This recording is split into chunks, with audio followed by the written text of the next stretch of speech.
Sinalakay ang 3 bodega ng bigas sa Bulacan. Mahigit 200,000 sako ng bigas ang matagal na raw nakaimbak doon.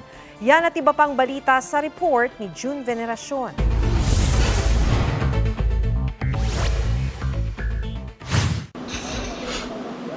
Tatlong bodega sa Bulacan na nangohoard umano ng bigas.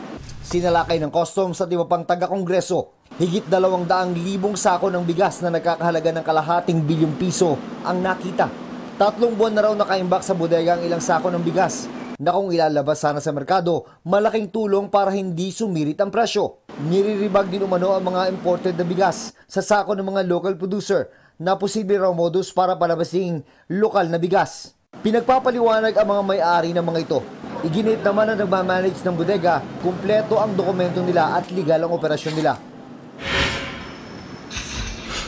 Paghahain ng reklamong graft laban sa ilang dating taga-procurement service ng Department of Budget and Management, iniutos ng Ombudsman.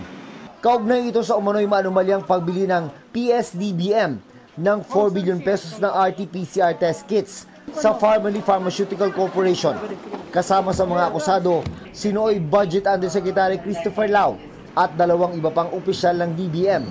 Gayon din ang ilang opisyal ng Pharmaly, kabilang ang magkapatid na Mohit at Twinkle Dargani. Sabi ng mga abogado ni Mohit Dargani at iba pa, handa silang harapin ang mga isasampa sa korte. Sinabi naman ni Budget Secretary Amena Pangandaman na magkukomply ang kagawaran sa desisyon ng Ombudsman. Sinusubukan pa naming kuda ng pahayag ang ibang akusado.